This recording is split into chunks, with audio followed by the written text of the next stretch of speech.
আগের ক্লাসে আমরা বস্তুর উপর ক্রিয়াশীল টর্ক এবং বস্তুতে যে কৌণিক ত্বরণ সৃষ্টি হয় সেই কৌণিক ত্বরণের সম্পর্ক নির্ণয় করেছি। সম্পর্কটা এরকম ছিল, টাউ সমান আই আলফা, যেখানে আই হচ্ছে টর্ক, আলফা হচ্ছে কৌণিক ত্বরণ, আর আইটাকে বলেছিলাম ঠিক এইরকম ফর্মে, M R square I I I, বা এটাকে ভেঙে কি হবে M one R one square M two R two square, এরকম ভাবে একটা বস্তু কণার বিভিন্ন কণার ক্ষেত্রে এই রাশিমালাটা আসবে।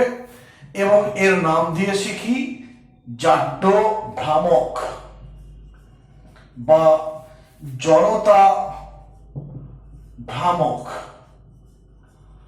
বা ইংরেজিতে বলবো মোমেন্ট অফ ইনার্শিয়া,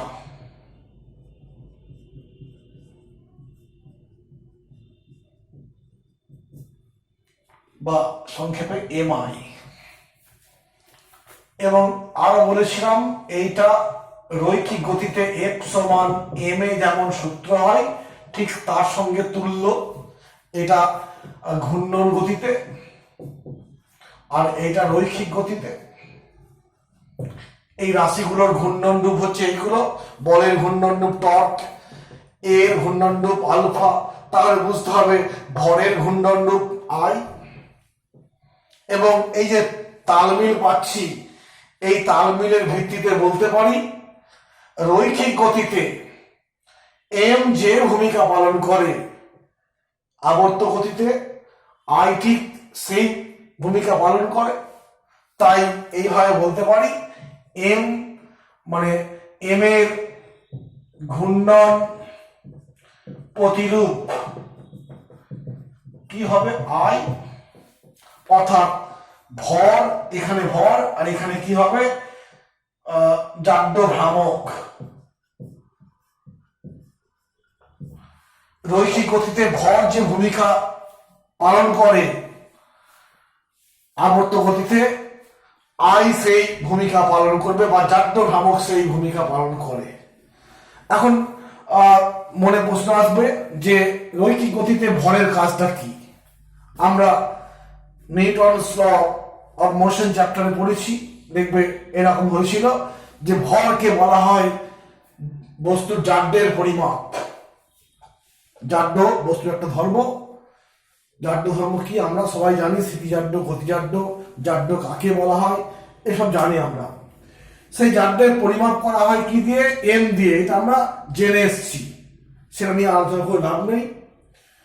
তো রৈখিক গতিতে ভর কি ভূমিকা পালন করে, এফ সমান এম এ, এফ সমান এম এ।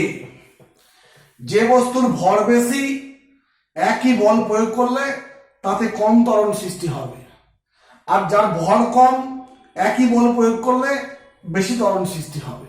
অর্থাৎ দেখো, একই বল ভিন্ন বস্তুতে প্রয়োগ করলে যে বস্তুর ভর বেশি তার ত্বরণ কম হলো, মানে গতির প্রকাশটা কম হবে। তো হিসাব মতো রৈখিক গতিতে বস্তুর ভর কি সৃষ্টি করে, বাধার সৃষ্টি করে। রৈখিক গতিতে বস্তুর ভর বাধার সৃষ্টি করে, মানে ওই যে বললাম জাড্য ধর্ম, জড়তার পরিমাপ, যার ভর বেশি তাতে ত্বরণ কম সৃষ্টি হবে বা মন্দন কম সৃষ্টি হবে, যার ভর কম সেখানে একই বল প্রয়োগে বেশি ত্বরণ সৃষ্টি হবে। অতএব রৈখিক গতিতে ভরের ভূমিকাটা অনেক সময় বাধার মতো, বাধা ভর বেশি হলে বাধা বেশি হবে, গতি কম সৃষ্টি হবে ইত্যাদি। ঠিক একইভাবে আবর্ত গতিতে দেখো আয়ের মান বাড়লে পরে আলফার মান কমে যাবে। একই টর্কের প্রয়োগে দুটো বস্তু আছে বা একই বস্তু আছে, সেই বস্তুর আয়ের মান যখন পাল্টাবে তখন কি হবে, আলফার মানটা পাল্টে যাবে। আয়ের মান কম হলে একই টর্কের ক্রিয়ায় বেশি আয় সম্পন্ন বস্তুর ক্ষেত্রে আলফা কম হবে, কম আয় সম্পন্ন বস্তুতে কি হবে, আলফার মানটা বেশি হবে। অর্থাৎ তোমার রৈখিক গতিতে ভর যে ভূমিকা পালন করে, আবর্ত গতিতে বা ঘূর্ণন গতিতে মোমেন্ট অফ ইনার্সিয়া বা জাড্য ভ্রামক সে একই ভূমিকা পালন করবে।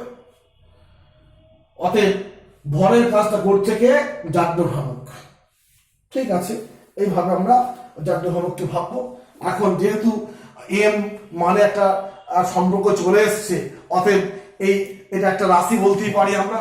নতুন একটা রাশি পেলাম, আই সমান এরকম, দেখো এটা তার আর একটা রূপ, এটা সংক্ষিপ্ত রূপ, এটা এক্সপান্ড করলে এরকম হয়। অতএব এর রাশিটার সংজ্ঞাটা কি বলতে হতে পারে, তারপরে এর একক কি, ওটাকে আমি স্কেলার ধরবো না ভেক্টর ধরবো, বিভিন্ন পদ্ধতিতে এককগুলো কি হবে, মাত্রা কি হবে, আমি সেগুলো আস্তে আস্তে আলোচনা করে নেব। তো ফার্স্টে বলে দিলাম, আই হলো ঘূর্ণন প্রতিরূপ কার? ভরের ঘূর্ণন প্রতিরূপ। রৈখিক গতিতে আই যে এম যে ভূমিকা পালন করে, কৌণিক গতিতে সেই ভূমিকা পালন করবে কে? আই বা জাড্য ভ্রামক। তো আয়ের সংজ্ঞা আমি দুভাবে বলবো। একভাবে দেখো, এইখান থেকে আমি বলতে পারি টাউ সমান আই আলফা, অতএব আই সমান কি হবে এখান থেকে? আই সমান টাউ বাই আলফা, অর্থাৎ টর্ক এবং কৌণিক ত্বরণের অনুপাত কি বলবো? আই বা জাড্য ভ্রামক বা মোমেন্ট অফ ইনার্সিয়া। অর্থাৎ বস্তুর উপর টর্ক ক্রিয়াশীল হলে বস্তু অক্ষের সাপেক্ষে ঘুরতে শুরু করবে এবং বস্তুতে কৌণিক ত্বরণ সৃষ্টি হবে। সেই ক্রিয়াশীল টর্ক এবং উৎপন্ন কৌণিক ত্বরণ, এই দুইয়ের অনুপাতকে বলবো কি? জাড্য ভ্রামক। অর্থাৎ কোন ঘূর্ণন অক্ষের সাপেক্ষে ঘূর্ণায়মান বস্তুর ওপর ক্রিয়াশীল টর্ক এবং বস্তুর কৌণিক ত্বরণের অনুপাত কি বলবো? জাড্য ভ্রামক। জাস্ট অনুপাত, এটা খুব সহজ সংজ্ঞা। সংজ্ঞাটা তোমরা লিখে নেবে শুনে শুনে, যে কি বললাম, কোন ঘূর্ণন অক্ষের সাপেক্ষে ঘূর্ণায়মান বস্তুর ওপর ক্রিয়াশীল টর্ক এবং বস্তুর কৌণিক ত্বরণের অনুপাত কি বলবো? জাড্য ভ্রামক। অতএব এইখান থেকে আমি একটা সংজ্ঞা পেলাম। আবার এই যে সম্পর্কটা পেয়েছি, এইটা বা এইটা, এখান থেকেও একটা সংজ্ঞা পেতে পারি। এখানে কি দেখো, এইটা অ্যাকচুয়ালি ছবিটা আমি আর একবার আঁকছি। M1, M2, M3, এটা R1 দূরত্বে আছে, এটা R2 দূরত্বে আছে, এটা R3 দূরত্বে আছে। এই অক্ষের সাপেক্ষে বস্তু ঘুরছে।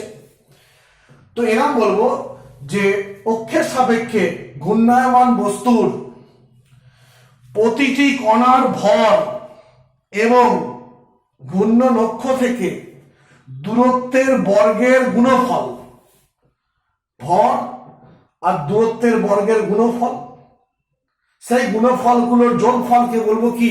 জাড্য ভ্রামক। নিজের মতো করে বানিয়ে লিখে দেওয়া, এটা বলতে পারি, এটাও বলতে পারি।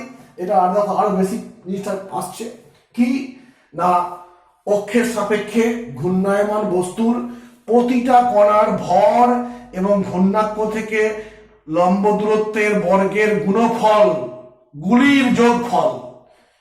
গুণফল বলে গুলির যোগফল, মানে কি একটা নয়, অনেকগুলো বস্তু কণা আছে, অর্থাৎ প্রত্যেকটা গুণফলের যোগফল।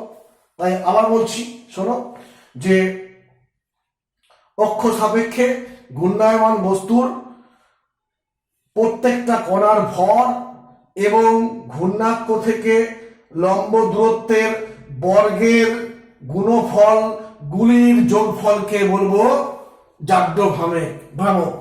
অক্ষ সাপেক্ষে ওই বস্তুটার জাড্য ভ্রামক। এই হলো সংজ্ঞা। এবার আসবে একক।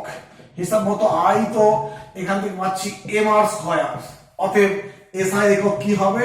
KG metre square. সিজিএস একক হবে কি? গ্রাম সেমি স্কয়ার। মাত্রা কি লিখবো?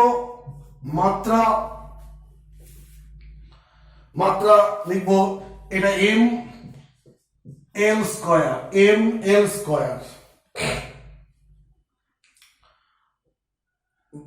মাত্রা বড় এম আর আর এর মাত্রা এল, ml স্কয়ার। এটা হলো মাত্রা। একক বললাম, মাত্রা বললাম। এবার মনে রাখবে, এটা একটা আমরা ঠিক রাশি নয়, তবু একে স্কেলার রাশি বলেই চালাবো, ভেক্টর বলবো না, এটা স্কেলার রাশি। এই হলো মোটামুটি মোমেন্ট অফ ইনার্সিয়া সম্পর্কে আইডিয়া পাচ্ছি। এবং এই একটা সমীকরণ আগের দিনে পেয়েছি, আগের ক্লাসে দেখছি ঠিক এফ সমান এম এ ইত্যাদি এইরকম সমীকরণ আমি আরো আলোচনা করব একটু আজকে বা নেক্সট ক্লাসে। ঠিক আছে, এবার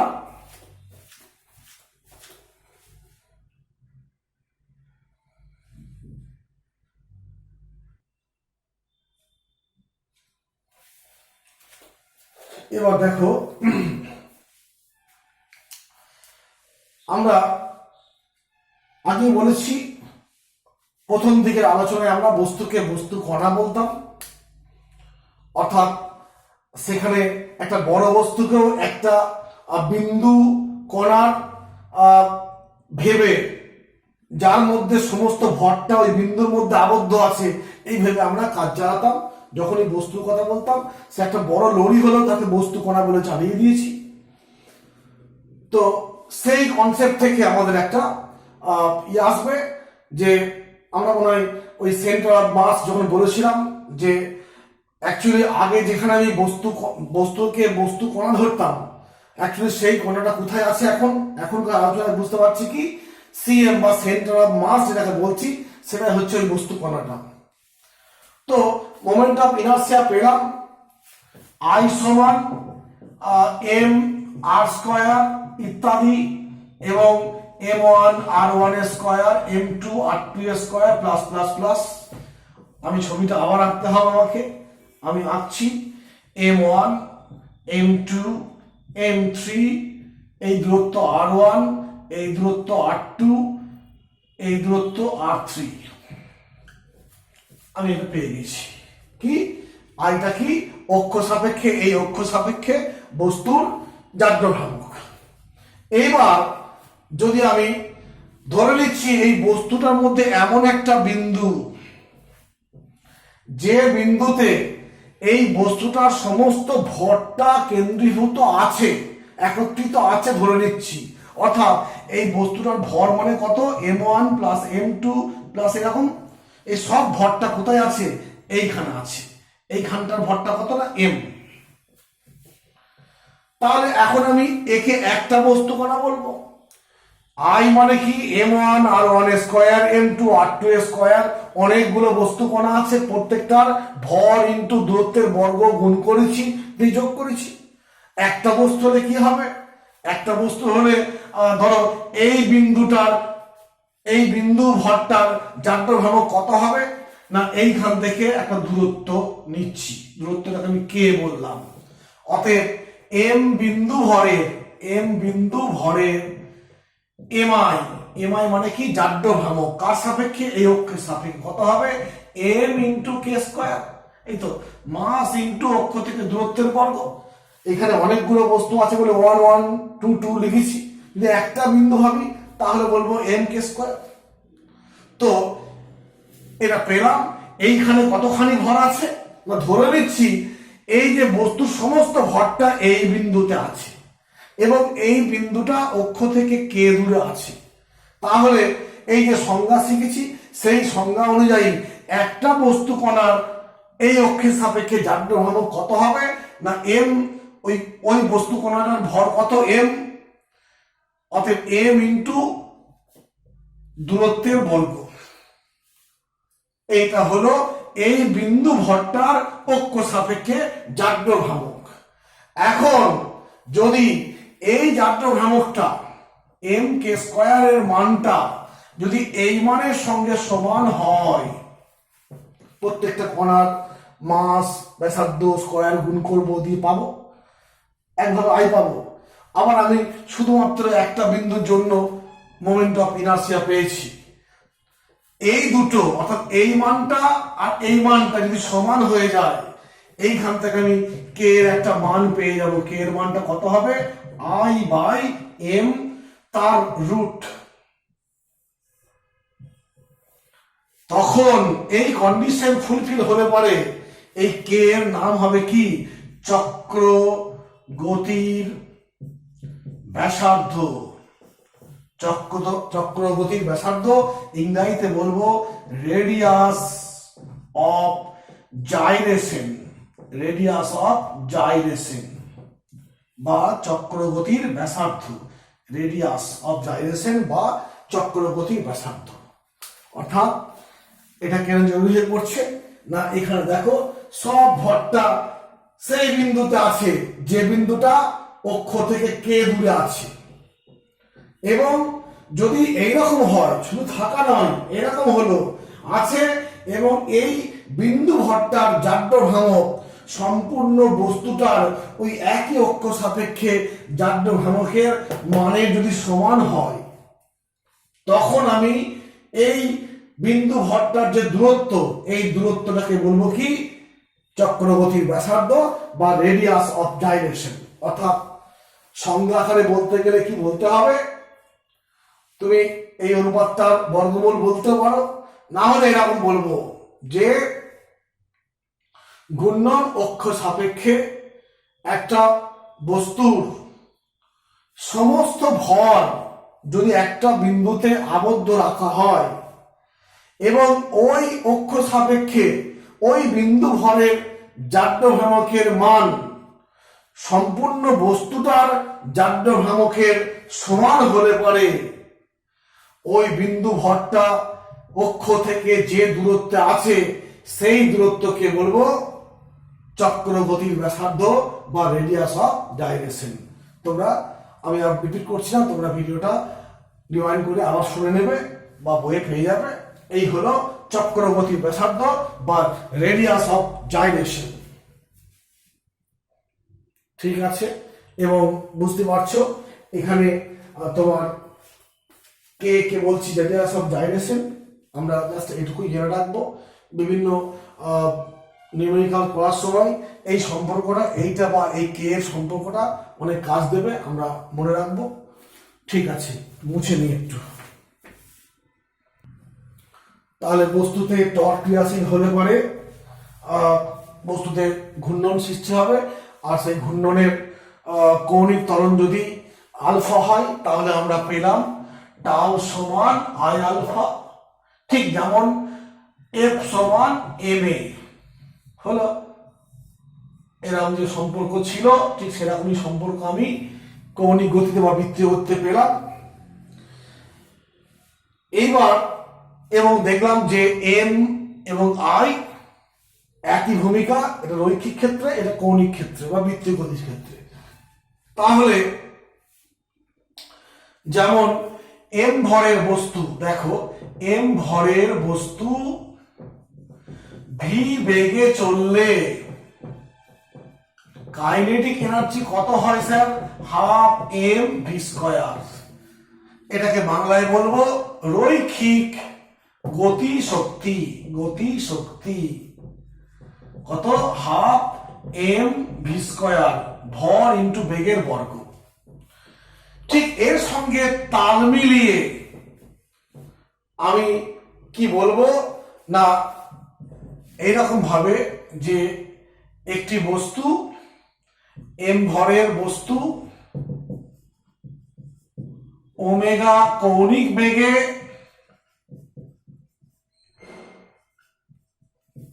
অক্ষের চারিদিকে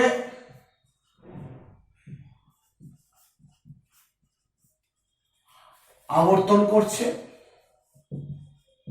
আবর্তন করলে গতিশক্তিটাকে বলবো আবর্ত গতিশক্তি।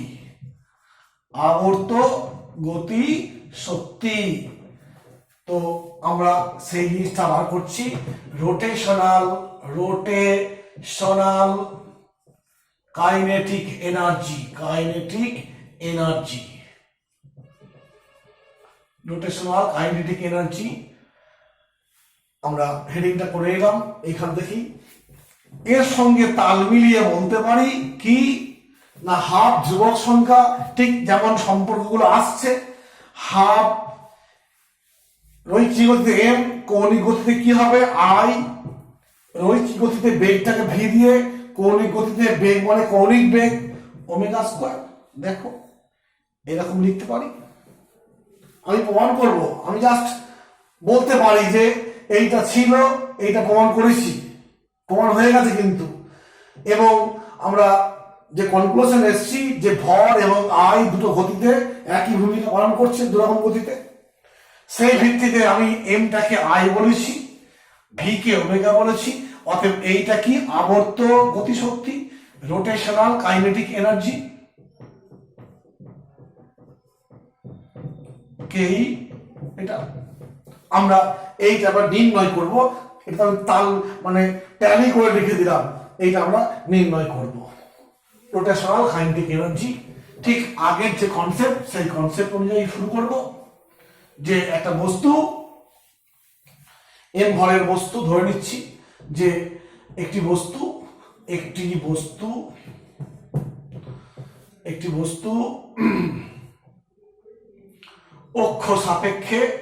অক্ষ সাপেক্ষে ওমেগা কৌণিক বেগে আবর্তন করছে, সেই ছবিটা আবার আঁকতে হবে, নিজের সুবিধার মতো এঁকে নেব। কৌণিক বেগটা ওমেগা, আমরা জানি যদি বস্তুটার কৌণিক বেগ ওমেগা হয়, অতএব প্রত্যেকটা বস্তু কণার কৌণিক বেগ একই থাকবে। অর্থাৎ এটা হচ্ছে r1 দূরে আছে m1 ভরের একটা কণা, m2 ভরের কণাটা আছে r2 দূরত্বে, m3 ভরের কণাটা আছে r3 দূরত্বে ইত্যাদি, এবং প্রত্যেকটা কণার ওমেগা একই আছে। অতএব প্রতিটি কণার কৌণিক বেগ হবে কি ওমেগা। অতএব m1 কণার রৈখিক বেগ বা কৌণিক বেগ লিখে দিয়ে আগে, কৌণিক বেগ ওমেগা। অতএব m1 কণার রৈখিক বেগ, কৌণিক বেগ পেলে পরে রৈখিক বেগ আমি ধরে নিচ্ছি v1। m1 কণার রৈখিক বেগ কিন্তু পাল্টে যাবে, কেন? রৈখিক বেগ সমান ব্যাসার্ধ ইনটু কৌণিক বেগ, এর ব্যাসার্ধ কত? r1। অতএব প্রত্যেকটা কণার ক্ষেত্রে পাল্টে যাবে।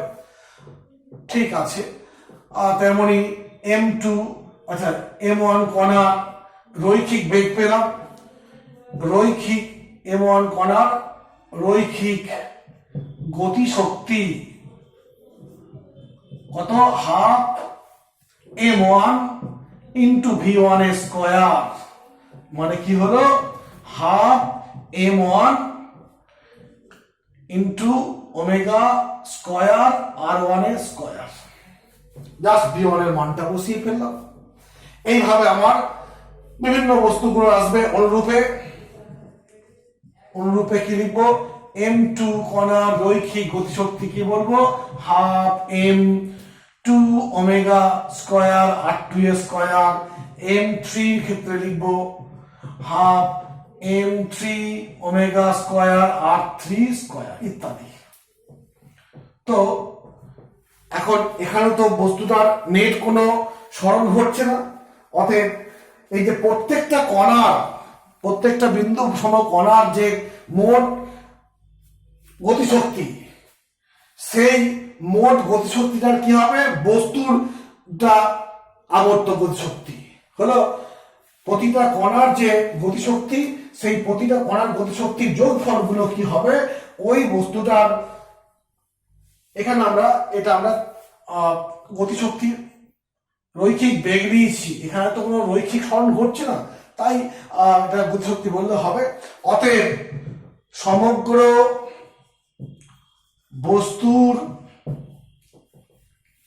গতিশক্তি, প্রতিটা কণার যে গতিশক্তি পেয়েছি, সেই গতিশক্তিগুলোর যোগফল হচ্ছে কত? এইটা সমগ্র বস্তুর গতিশক্তি কত? Half m1 r1 square omega square, half m2 r2 square omega square. এইভাবে আমার দুটো লিখলাম, আরো আছে। অতএব এটা কি বলবো? কি বস্তুর, কারণ এখানে রৈখিক স্মরণ ঘটছে না, অতএব এই গতিশক্তিটাকে বলবো কি? আবর্ত গতিশক্তি, যেহেতু বস্তুর আবর্তন ঘটছে, ঘূর্ণন হচ্ছে। অতএব বস্তুর এটা কি বলে দেবো? আবর্ত গতিশক্তি। প্রতিটা কণার পৃথক ভাবে আমি রৈখিক গতিশক্তি বার করেছি, এবং কণাগুলো নিয়ে বস্তুটা তৈরি হয়েছে। বস্তুর নেট সরণ শূন্য, অতএব যে শক্তিটা সেটাকে বলবো কি আবর্ত গতিশক্তি। কত হবে না হাফ, আমি কমন নেব, ওমেগাটাও কমন নেব, লিখে দেব m1r1 স্কয়ার m2r2 স্কয়ার ইত্যাদি। ঠিক আছে, অতএব এইখানে দেখো লিখবো হাফ ওমেগা স্কয়ার, এইটা হচ্ছে সে আগের মতোই summation M R A square. ঠিক আছে, সমান কি লিখবো half omega square summation M I, এটাকে আই বলতে পারি, অর্থাৎ কে ই পাচ্ছি আবর্ত রোটেশনাল আর রোটেশনাল কাইনেটিক এনার্জি সমান কি হাফ আই ওমেগা স্কয়ার। ওখানে ছিল হাফ এম ভি স্কয়ার, এখানে পেলাম হাফ আই ওমেগা স্কয়ার। অর্থাৎ যেটা আমি ট্যালি করে বলেছিলাম সেটা বাস্তবিক পাওয়া যাচ্ছে, অতএব এখানেও সেই জিনিসটা পেয়ে যাচ্ছি। এবং এই গতিশক্তিকে বলবো আবর্ত গতিশক্তি। ওখানে বলেছিলাম রৈখিক গতিশক্তি, হাফ আই ওমেগা স্কয়ার। এই একটা দিক গেল। আরো একটা জিনিস বলবো, আচ্ছা এটা মুছে নিচে একটু সংক্ষেপে। আমি মান পেয়ে গেলাম এখানে রোটেশনাল কাইনেটিক এনার্জি আর কে ই পেয়ে গেছি। আরো একটা জিনিস বলতে পারি আমরা, যেমন দেখো এনার্জি শক্তি পাচ্ছি, শক্তি মানে কার্য, কার্য পেয়েছি। কৃতকার্য কত হলো একটু আগে, কার্য পেলাম ডাব্লিউ সমান tau into theta, torque into এটা। অতএব ক্ষমতা কি হবে, ক্ষমতা হচ্ছে ক্ষমতা তোমার কার্য বাই সময়, অতএব টাউ থিটা বাই টি, সময়কে টি বললাম, অতএব টাউ থিটা বাই টি মানে ওমেগা হলো আবর্ত ক্ষমতা। এটা আবর্ত ক্ষমতা বলবো, আবর্ত ক্ষমতা। আবর্ত ক্ষমতা কত হচ্ছে টাও, এইটা মনে করে দেখো। রৈখিক গতিতে ক্ষমতা পি সমান পেয়েছিলাম তোমার বল ইনটু বেগ, একটু মনে করে নাও একটু, কার্য ক্ষমতা শক্তি চ্যাপ্টারে ক্ষমতা বল ইনটু বেগ পেয়েছি। এখানে পেলাম কি টাও ইনটু কৌণিক বেগ, বলের কৌণিক রূপ টর্ক, বেগের কৌণিক রূপ কৌণিক বেগ। আবার মিল পেয়ে যাচ্ছি, এর সঙ্গে যেমন এর মিল, এর সঙ্গে তেমনই পি রোটেশনাল লিখলাম সমান কি লিখবো টাউ ওমেগা। অর্থাৎ এরকম হয়তো যে বস্তুর উপর টাউ ক্রিয়াশীল বা টর্ক ক্রিয়াশীল এবং একই কৌণিক বেগে চলছে, যেমন এফ বল প্রয়োগ করেছি, বস্তুর বেগ একই আছে। তোমার মনে আসবে যে বস্তু বল প্রয়োগ করেছি একই বেগ, তাহলে কোনো মানে এখানে কি তোমার ত্বরণ ফর্ম সৃষ্টি হচ্ছে না, বা বলটা তাদের কার বিরুদ্ধে কার্য করছে? যে বল প্রয়োগ করলাম ত্বরণ সৃষ্টি হওয়ার কথা, তো মনে রাখবে এই বলটা ক্রিয়াশীল হচ্ছে, তারপরও বেগ স্থির, মানে মনে রাখতে হবে যে এই বলটা ঘর্ষণ বলের বিরুদ্ধে কাজ করছে, অর্থাৎ বাহ্যিক বলটা ঘর্ষণ বলকে নষ্ট করছে, প্রতিফলিত করে দিচ্ছে, তার ফলে তার যা বেগ ছিল সেই বেগটাই থাকছে। ঠিক সেই রকমই ঘূর্ণায়মান বস্তুর ক্ষেত্রে টর্ক ক্রিয়াশীল হলে পরেই আলফা উৎপন্ন হবে, মানে বেগ বেড়ে যাবে, কিন্তু এখানে বেগটা ওমেগাটা স্থির আছে, তাই নিশ্চয়ই এই বাহ্যিক টর্কটা বিরুদ্ধ কোনো টর্কের বিরুদ্ধে কাজ করছে, তার ফলে কৌণিক বেগ ঠিক আছে। অতএব আবার একটা মিল পেলাম, ঠিক এর সঙ্গে যেমন এর তেমনি এর সঙ্গে এটা পেয়ে গেলাম। হ্যাঁ, এইভাবে আমরা নির্ণয় করতে পারবো। এই দিকটা গেল, কতখানি সময় হলো, এই থাক। এর পরের দিন আমরা এখান থেকে আসবো কৌণিক ভরবেগ, ওই সব নিয়ে নেক্সট ক্লাসটা আলোচনা করবো, কৌণিক ভরবেগ। আজকে এখানেই শেষ করছি।